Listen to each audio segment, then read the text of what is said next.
What's up, family? You don't want me having the technology in my hands. that will be a mistake. We are so honored to be here at Keto-Pa-Lou-Za and to be the first people speaking because we get to rev you guys up for the day. Yes, are you guys ready for today?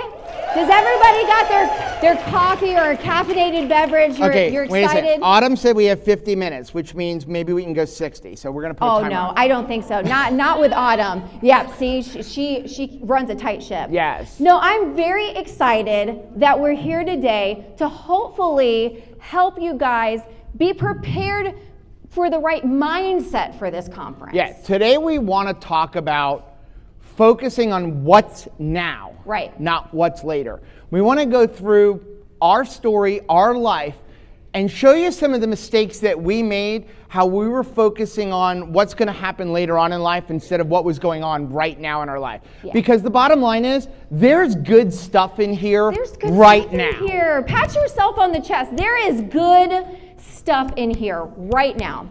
So go ahead, look at your neighbor, let your neighbor know, hey, I see it. There's good stuff in there. There's good stuff in here, and there's good stuff in there, right? We need to say that to ourselves. There's good stuff in here right now. If I'm not at goal weight, if this is the first day of keto, if I'm not off of every single medication yet, if my hair is going gray, there is still good stuff in here right now. But Joe, you should tell them what's not in here. Now, what's not in here is we are not doctors, nurses, or health professionals. No. What are we? We are two average people who lost over 100 pounds on the ketogenic way of eating. We have reversed our insulin resistance, our pre-diabetes, my arthritis, our pre-stroke symptoms, and we discovered that there was good stuff in here. Yes. And so we decided that we wanted to share it with the world and change the world one ribeye at a time. That's the goal. That's a delicious goal. Are you going to help us? Who's going to eat some ribeye for us so we can change the world? All right, I like that. So just so you know, if you don't know who we are or where we come from, you can find us all over under Two Crazy Ketos on YouTube, Twitter, Instagram, pretty much anywhere except for TikTok because we can't figure out how to work TikTok yet. I mean, there's an age limit. We upload at least 5 videos every week, plus 2 live streams on YouTube. We recently started a podcast, which you can find on every podcast platform.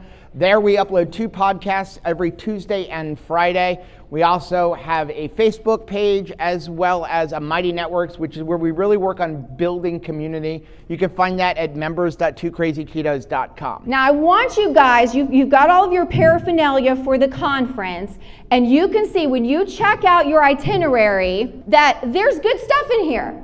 It is easy to see. Who was at karaoke last night?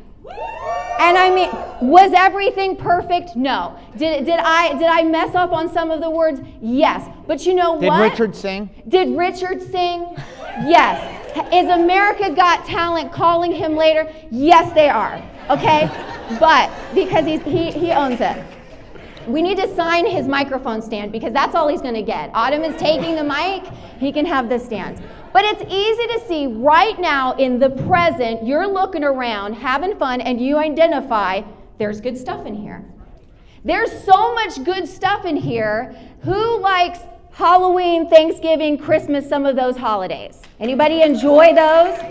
Those are fun. People are going to get to see family. You're going to have, good celebrations together. But you know what? It is so fun right here, right now. We're going to focus on right now. Because the bottom line is, there's good stuff in here. There's good stuff that's going to happen here. These are pictures from last year's conference. And there was good stuff in here. And what's amazing, we were talking to Autumn earlier because we all need to convince Autumn that we need this next year.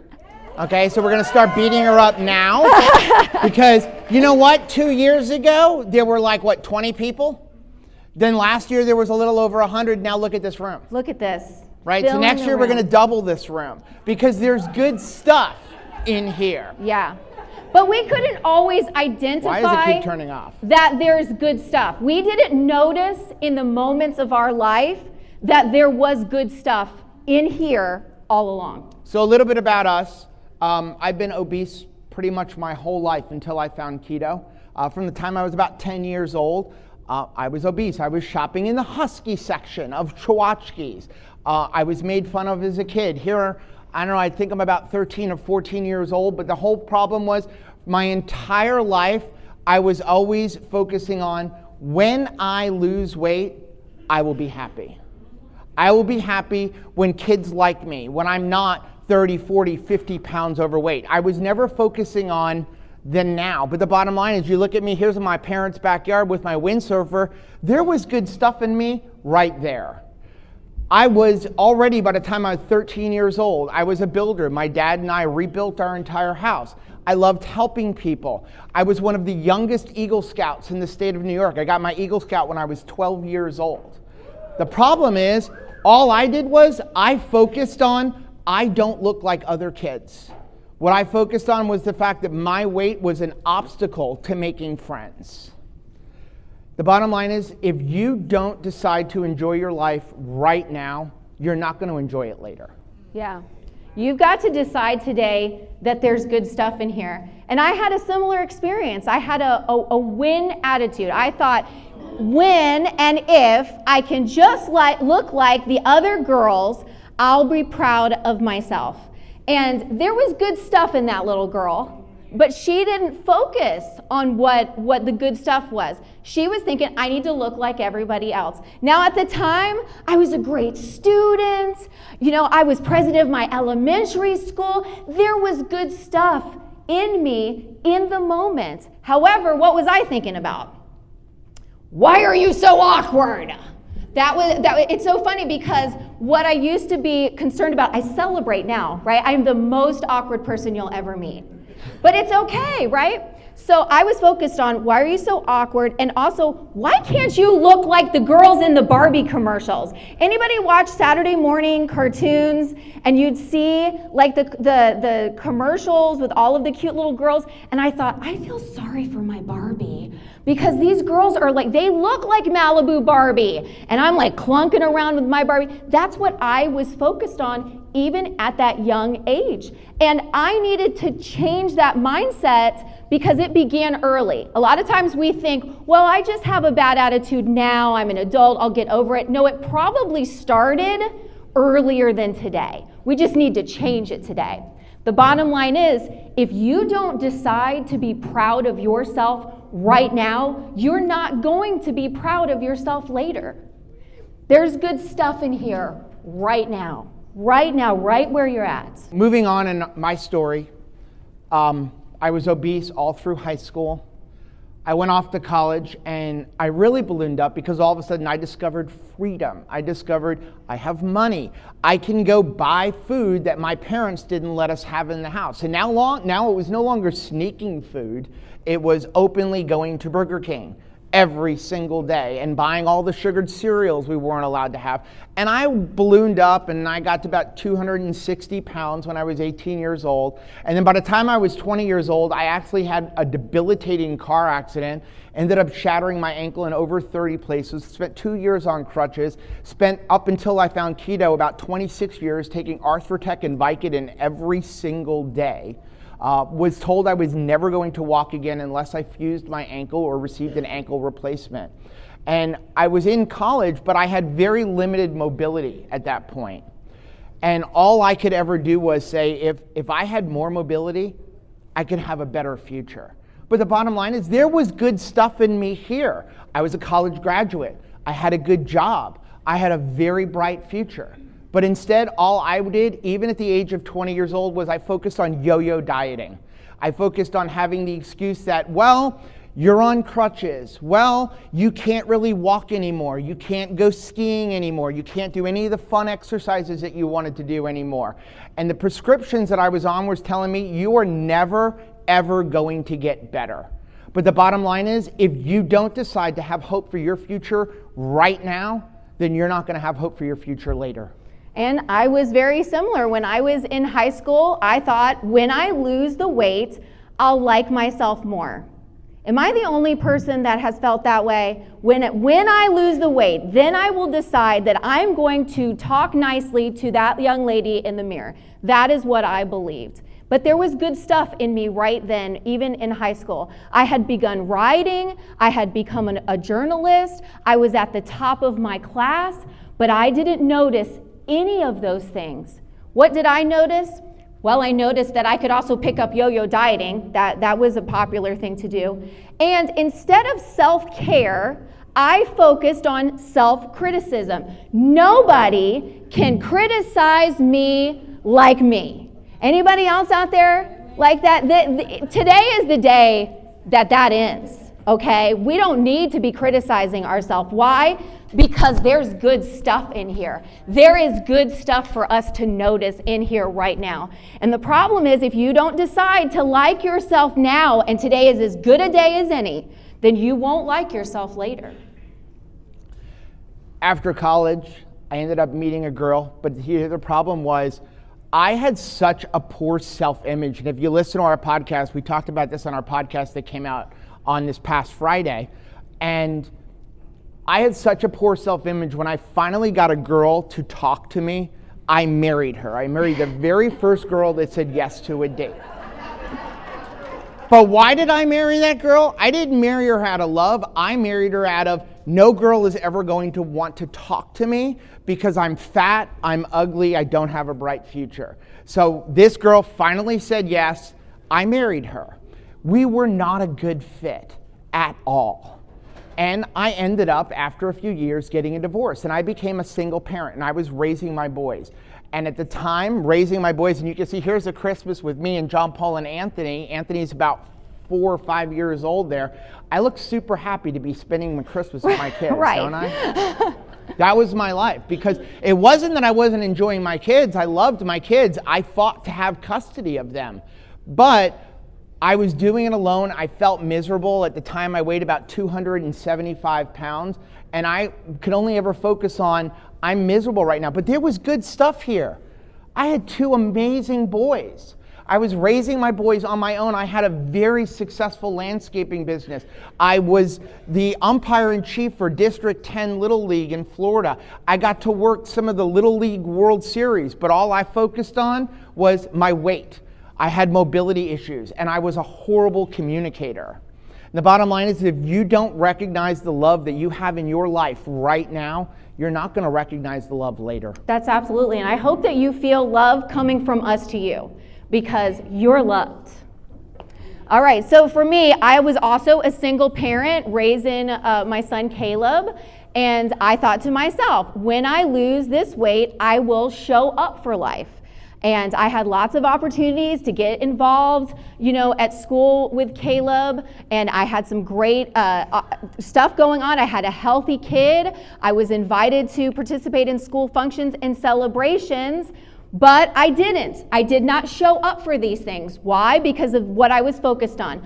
I thought to myself, I am embarrassing. It would be better for me not to be with my child. I'm going to embarrass him. I don't look like the other moms in the PTA, therefore I should step away. If anybody is thinking that right now, and nobody needs to lose their hand, that I don't want to get involved with something because I think I'm going to embarrass somebody or I don't look the part, let's stop that right now. Because first of all, your kids, your grandkids, your family members, your friends, they want you to show up right now. This is the time for you to show up. This is when they want you to show up. The problem is, if you don't show up for your life right now, you won't show up for it later. And it was very difficult for me, even after we lost weight, to put myself out there because my muscle memory was, don't show up, don't sign up. I mean, you have to get that out of your mind in order to move forward. I can tell you, I remember we used to sit in the car and hide when we would drop the kids off to go to their bus, to go to school, because we were embarrassed for ourselves. And after we lost our weight, I remember having conversations with all 3 of our boys like, we are so sorry that we were embarrassing to you when we were big. And I remember Caleb going, you weren't embarrassing, you were just mom and dad. But that's not what was in our mind at the time. And we really want to encourage you, get out there now. Show up now. Don't miss out. So in 2007, we found each other. Yay! Woohoo! Everything's perfect at that point, right, Yeah, Joe? I mean, here we are. We got married. We had the most awkward wedding in the world. We got married at 3 o'clock in the afternoon on the pastor's patio outside of his office. We were so embarrassed about ourselves, though. We had such bad anxiety. Rachel, actually, we had 5 people coming to our wedding. She actually called everybody and said, you can't come, including her brother. Anxiety is a real thing. I cannot stand up and get married in front of anybody. Her best friend, who she's known since high school, actually knew what Rachel was going through when she said, you can't come, drove down, sat in the parking lot and watched us get married through her side view mirror. Yeah. Okay, you would think that there was great stuff here. We're now raising 3 boys on our own, but instead all we did was focus on when we lose weight, we'll finally forgive ourselves. Today is a good day to forgive yourself. If there is outstanding unforgiveness for yourself, this is the day to let that go and to forgive yourself. And we thought, well, when we lose the weight, we'll forgive ourselves. And there was good stuff right here. This was us visiting my mom in New York. Absolutely. But the bottom line is, our kids were happy. Yeah, the joke was on us because they loved us all the time. We went going camping. We're here. I weigh about 300 pounds here. Rachel is up in probably about 270 pounds. But our boys are happy. They were camping with us. But all we focused on, we thought they were miserable, so we would feed them. This was I'm going to buy you a suitcase of White Castle. I'm going to take you out for ice cream because I'm sorry. I'm sorry that you have to look at me as your mom. That was it. This is what apologizing looked like because we had not forgiven ourselves. But if you don't forgive yourself right now, you're never going to forgive yourself later. There's good stuff in here. So clearly, we needed to overhaul the way we thought. I love, Benazati always talks about stinking thinking. Zig Ziglar was stinking thinking. And we needed to do exactly that. We had to let go of stinking thinking because there was good stuff in here. So we have 33 minutes. Let's so do for the this. next 30 minutes, we want to talk about how do we begin to focus on what matters? Yeah, because we've got to figure out what is the thing we should be focused on. So what we need to do is we need to stop when wishing and ask yourself, what can I do right now? There is something to actually authentically do in this moment. And when wishing, if you're fishing in the wishing ponds, you're never going to catch it, right? There is something that we can authentically do. So step 1. Bet on yourself. And that's you need what to Joe bet did. on yourself. That's what I don't know why this is now showing the same I know, it's like ones a over little and over. askew. So we're going to bet on ourselves. So here's me. This was 3 months before I started keto. I know I weighed over 300 pounds. 5 months before that, I had actually stepped on a scale. I was 285, but I went up 3 sizes between 285 and this picture. So I know I'm over 300 pounds. And I had tried everything. I had done Jenny Craig. I did Nutrisystem. I did the lean cuisine diet. Yes. I did Planet Fitness. I did calories in, calories out. And nothing worked. And what ended up happening was we were at church one day and a bunch of guys decided they were going to have a weight loss bet. But the bet wasn't going to be on how many pounds you're going to lose. It was going to be what is the percentage of fat. So I plopped down $100 and I believed that I could win a bet. That's why I started keto, because I believed I could win a bet. I actually started in CrossFit, but then the CrossFit closed. And what happened was, at the time, we had actually Danny Vega was in our church and just starting to move out. So he had left rumblings of keto in the church. And that's how I discovered keto. But I want to talk about betting ourselves because for somebody who has failed at diets his entire life, it makes no sense why I was willing to bet $100. By the way, we were always $300 away from bankruptcy. Yeah. So $100 was a lot of money. That was an investment for us. It was a huge investment. We fought over me even joining CrossFit at $50 because that was not worth the investment at $50 a month. But I want to talk about something. Here's a picture of Mount Everest. Why would anybody in their right mind attempt to climb Mount Everest? But the thing is if you want to go climb Mount Everest, the first step you need to do to climb that mountain is you need to believe that you could actually do it. I used to think that it would be like you need to buy the backpack and you need to get the right shoes and you need to go to Burlington Coat Factory and ask them if they have like a Sherpa type of coat of some sort, right? But it's not buying the equipment, It's believing first that you are going to be successful in doing this. That's the first step to climbing the mountain. Let's talk about some statistics for Mount Everest. In case you don't know this, 31.8% of women and 35.6% of men who attempt to climb Mount Everest fail. By the way, those statistics are very misleading because that's only in the last 5 years. Before that, it was double. And the only reason it's gotten better is because of improved forecasting of weather. But just 5 years ago, 60% of men and women who attempted it failed. So why would you attempt it? Because they believe they can. Also, this is only after they spend an average of $45,000 to attempt climbing the mountain, up to $150,000, and that's not even including all of the money they spent training to get there. That's just to actually go and climb the mountain.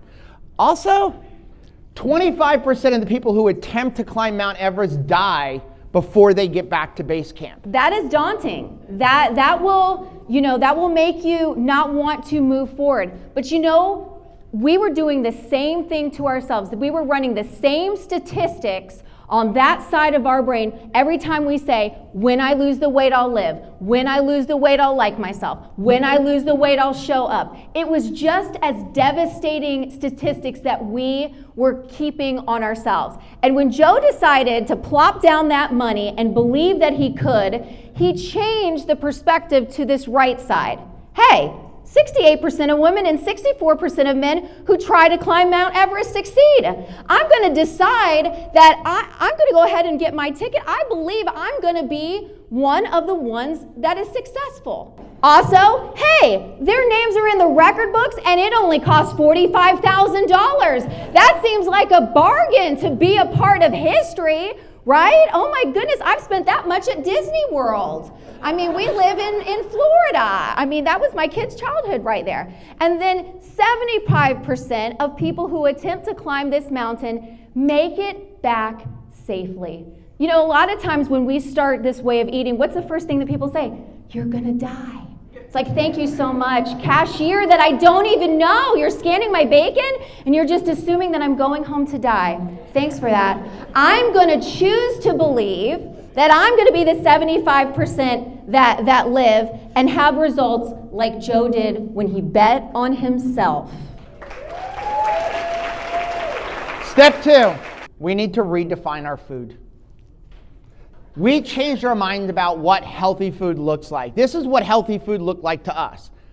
Boneless, skinless chicken breast, snack wells, skim milk. Does anybody remember I was taught my whole life. Switching over to the 100-calorie snacks and all of the fat-free, taste-free everything? It should taste like cardboard. The standard American diet says that healthy food is fruits and vegetables, lots of them, egg whites, heart-healthy oil. Heart-healthy! The audacity, right, to even put that on there. Multi-grain Cheerios. Don't eat butter. How about let's not eat beef anymore? Right. Well, pretend beef. A plastic cow. Instead, healthy food now looks like beef, butter, bacon, and eggs. And guess what? Everybody might not be shouting it out, but I identify. Do you guys identify with this? There's good stuff in here. Good stuff. And Step 3.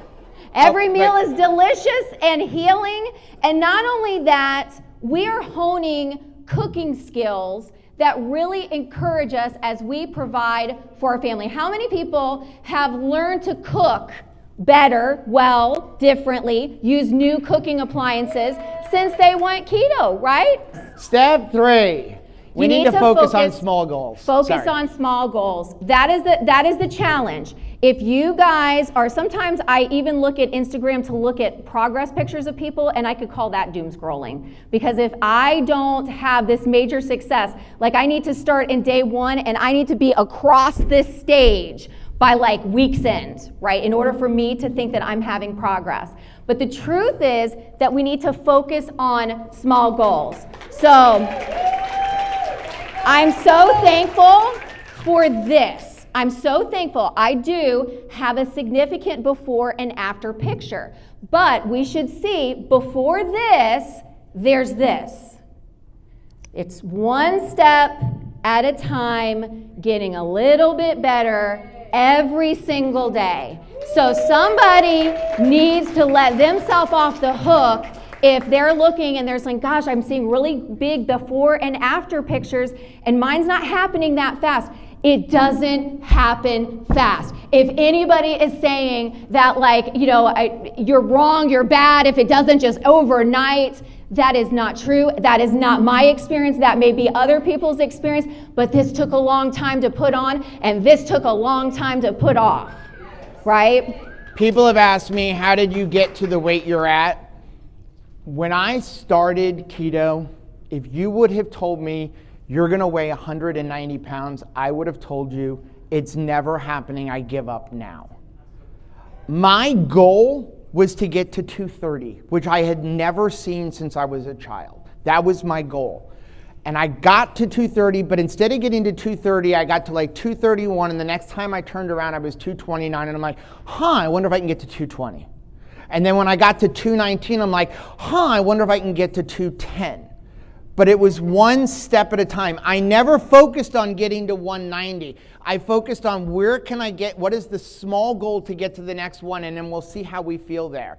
And a lot of times I think we focus on, I need to be this weight. But what if you get to 20 pounds heavier and feel really good? I would love to look like The Rock. I would. You got the bald head. I would love to look Got like the hair. Robert. But here's the thing. In order to look like The Rock, I have to be willing to weigh 270 pounds. Yeah. Muscle doesn't weigh nothing. Right? So don't focus on what the ultimate goal weight is. Focus on the little step that's going to get you to that goal. And when you get to that little step, then focus on the next step. Step 4. This is the hard one. Be consistent. Let us show you what we were doing while we were doing keto. While we were going down in weight, we were living our life. We were going to work. We were serving people. We were having good days. We were having bad days. We just kept doing it, and we just kept eating this food. And there was holidays, and there were birthdays, and there were life events, and there were kids being knuckleheads, and we had to still be keto and also not go to jail with our children. And we had to stay keto. Consistency really, truly is the key. That is, if somebody wants the secret ingredient, it's consistency. I wish I could be like, here's a pill. Here, eat this, and then it will magically turn into da-da-da-da. You know, that is a fairy tale, right? And the truth is, we just have to live it out every single day. Step 5. This is a hard one. Oh, this is a really hard one. Stay in your lane. This Yeah. is hard. This was hard for me. It's still hard for me when you go onto YouTube or you go onto Google and you see so-and-so weighs this, or so-and-so lost 50 pounds, or so-and-so is eating this. And I'm looking at it going, why do they get to eat that and they're losing weight, and I'm stuck eating beef, butter, bacon, and eggs, and I'm not having the success that I want? We have to focus on our lane. We can't look over to the side. So we're here in Kentucky, right over there, right? We've got Churchill Downs. We've got horses over there. What do horses wear? Well, they've got the blinders on, but it's not just because, they're afraid that the horses be like, you look really hot today.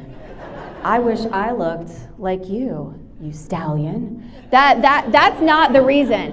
It's because if they look someplace else, they may actually see something that scares them. They may see something frightful, and they will cause injury to themselves, to their rider. They have to keep the blinders on. And a lot of times, we have to keep sort of that when we're staying in our lane, you're doing that not just because you don't want to be, coveting somebody else's success or wrongly envying, a picture, which let me tell you, you're not seeing the whole story. You're not seeing their day, right? You're seeing the picture. The worst word for Instagram is Insta. Yeah. Because there's nothing instant about an Instagram photo. That is true. That is true. Okay? 25 pictures. So I just woke up we like have this. to focus on us. We are on our own journey.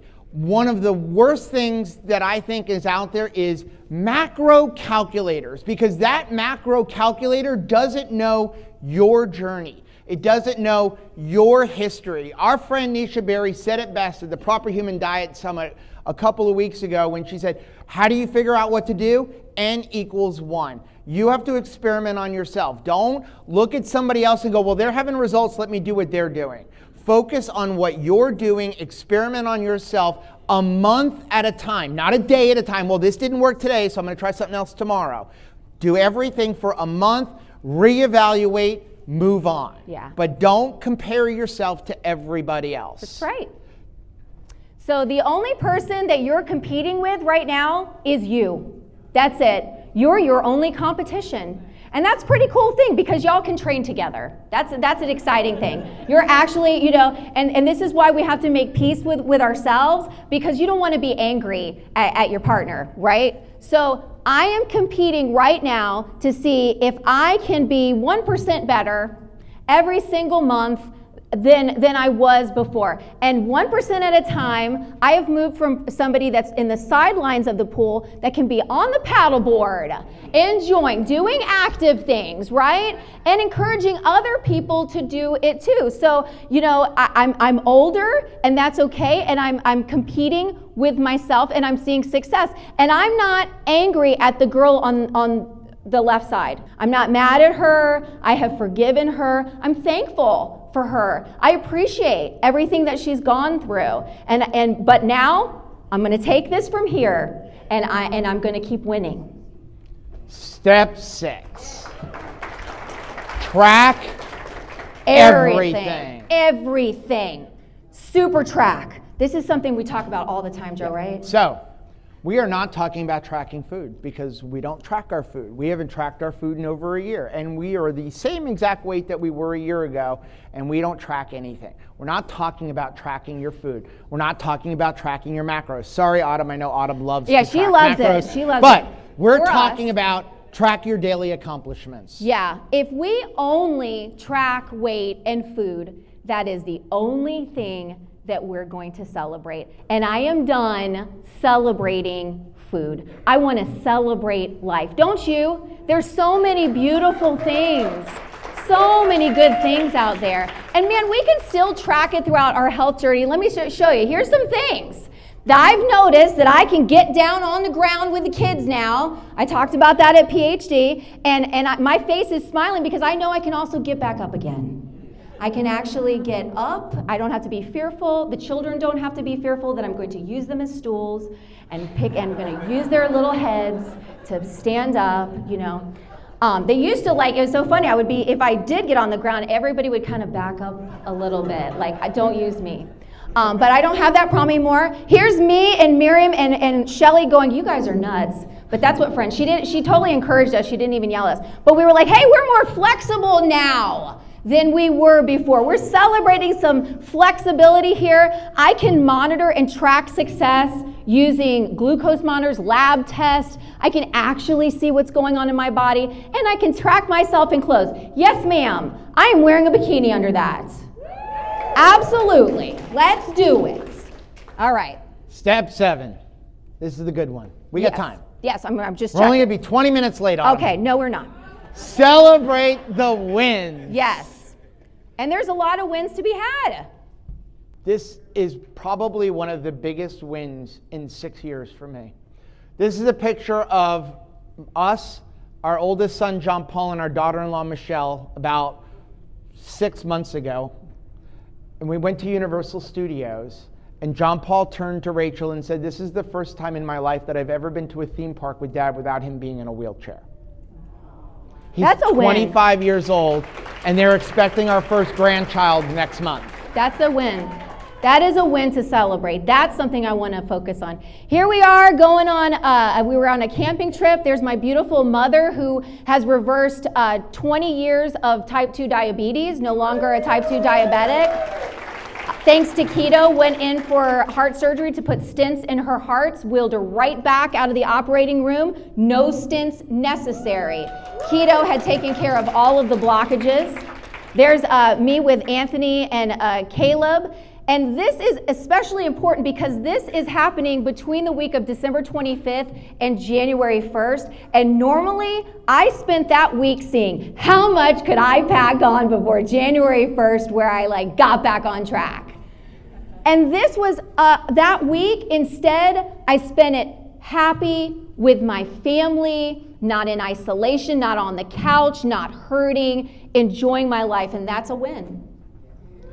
Here's us last year dressed up as Mr. and Mrs. Claus. We always felt this old. I will honestly say I never would have done this because it was going to accentuate how much I weighed. As a matter of fact, last year when we did this for our church, it was the last minute because the person who was supposed to do it backed out. People came up to us going, "You were the skinniest Mr. Claus I've ever seen." But the cool part is that it was actually about 90 degrees this day. And Florida. We spent outside in a park. We were outside doing it, and kids getting in our laps, and us getting down with kids, and we were never able to do this before. So we can serve people better. That's something that we really cherish. Here's me acting the fool. I mean, that's a pretty common look, right? But here's me trying new things. That's, changing my mindset made that possible. And here I was trying to do a knee board. I was terrible at it, but I was surrounded by friends who didn't laugh at me and let me just have fun. And so adventure was something that happened on the other side of changing my mind about myself. This is Orlando. Yes. I'm so thankful for this wave eating because you know what? 3 years ago, we were there. Yeah. We had 250 subscribers, and to think that we get to get up here now and change people's lives. And it's because of you guys. Yeah, so it is. Autumn, we had 250 subscribers. Autumn had no idea who we were. I was following her channel. I found her on Keto Connect. And I messaged, she was doing a thing of countdown or cut down to KetoCon. And I messaged her, I'm like, hey, you want to do something together? And we became such good friends from doing that video. We went to KetoCon in 2019, and I will never forget this woman. She's like my third mother, because I actually have 4 moms, right? Yeah. I have my mom, your mom, I have Mama Chris, and then I have Nurse Cindy, who we're going to hear from later.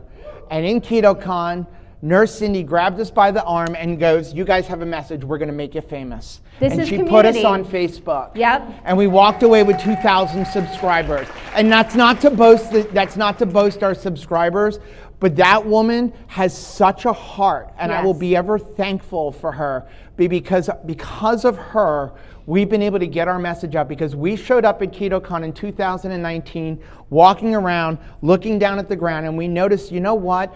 Everybody here is the same way. They all are miserable in their lives. They're all ashamed of themselves, but we all have one thing in common. We're trying to get each other better. Yeah. And so we decided that we were going to focus on community. We wanted to work on helping people, and that's what Step 8 is. Step 8 is we need to value our community. It's such a powerful thing, and this is a great opportunity. I mean, this conference here is all about family. I mean, it's the Keto Family Reunion. Which is why Autumn's going to have it next year. Exactly. It is that for a reason. But you know what? This is going to end Sunday. And what's going to happen Monday? Who is going to be the person that reminds you, hey, Joyce, there's good stuff in there. Hey, Dawn, there's good stuff in there. Hey, Ben, there's good stuff in there. It doesn't matter how long you've been doing it. You need to remember there's good stuff in here. And I'm going to need somebody to help remind. Teal, I'm going to need you to remind me there's good stuff in here. And that is why you want to get into community. You want to exchange phone numbers. You don't have to give them your ATM code, okay? That's too far. That's too much friending, all right? Reel it in just a little bit, but you can share your social media, right? You can share social media. You can find out. I was so thankful that she actually posted what city that people are in. So notice, if you see, hey, there's somebody around my town, hey, you know what? Why don't we go to lunch next week and kind of unpack together some of the things that we've heard today? There was a lot. What did you take away? Autumn provided these beautiful tables for us. Everybody's taking notes. What did you unpack from this conference? Let's begin a friendship, because that community is so powerful. Let's talk about community for a minute, because we have 9 minutes. Oh Lord. So I want to talk about community, because community, people think, oh, you guys, you're YouTubers. You don't understand. We would not be here. We would probably, I can't even guarantee you we would be the weight that we're at, and we would be as fit as we have if it wasn't for the community. You challenge us. Because you guys challenge us every day. Every day we've got a Facebook group, and we've now got our Mighty Networks group, and I go on there every morning to get motivated. Yeah. Because, I mean, we just ran a 30-day course for beef, butter, bacon, and egg. Raise your hand if you did that with us. Woo! We did. Y'all, we're about to celebrate today. It's October 1st, y'all. I cannot tell you how fearful this was. So last year, I think Rachel was actually talking to Dr. Berry. For those of you who don't know, beef, butter, bacon, egg is you eat nothing except for beef, butter, bacon, and eggs for 30, 60, or 90 days. Dr. Berry actually has a challenge that if you can gain 10 pounds of fat in 90 days eating that way, as much as you want, as many times a day as you want, he will give you $1,000. He's such a stinker. He knew. He knew we weren't going to gain. We were in Omaha last year with him, and we talked about it, and I said to him, I feel like people are starting to demonize fat, and he was like, well, let's do this. And I'm like, fine, we will do it. But we did it by ourselves, because we figured, you know what, let's prove him wrong. Let's gain a bunch of weight. Nobody knows how much Rachel can actually eat. He doesn't know me. And we had amazing results. So we decided this year, we took a year off of dieting, never tracked anything after getting in touch with satiety from beef, butter, bacon, and egg. And we decided we're going to get everybody to do this. We're going to get people healthy before the holidays. But when you tell a bunch of people you need to do it too, boy, does it change your mind. Because last year it was just us. This year we had 190 people doing it in our course. And we talk about weight. Like, what if they fail? Yeah, it was scary. But boy, did this community come together, because inside of our Mighty Networks group, there were people like Chris. I mean, just every day going in, you can do this. Yes. And the results are coming in, and seeing like 10, 12, 15 pounds lost in 30 days. Reduction in medication. Medication's gone, inches gone. But it's the community that's keeping everybody going. It's true. This was last year up in the left-hand corner at a conference in Omaha. That's Omaha. But this was this year. And we got to, Shauna, we rode with Shauna first time. How many years since you had ridden a roller coaster? 30 years since she rode a roller coaster. There's her beautiful face. Heath too. I know that was a long time for Heath. It was, right. So this was, Susan's right there. Love it. And I got to sit next to that woman while she had that amazing win in her life. She didn't have to experience it alone, and I got to share it. So it is worth it for both of us to get into community. By the way, this is all them going on the cruise, and if you have not signed up for the Keto Cruise next year, you need to. Yeah, it'll be fun. Because it's probably the cheapest conference if you figure it out day by day, and you get 7 days with people like Autumn and us and the Bears and, you know, Dr. Berry and Dr. Boz. So a great way, if you want to get out on a good vacation, go sign up for the low carb cruise. Before we go, everybody, hand on your heart. Let's not leave here today without saying it once to ourselves. There's good stuff in here. There's good stuff in here.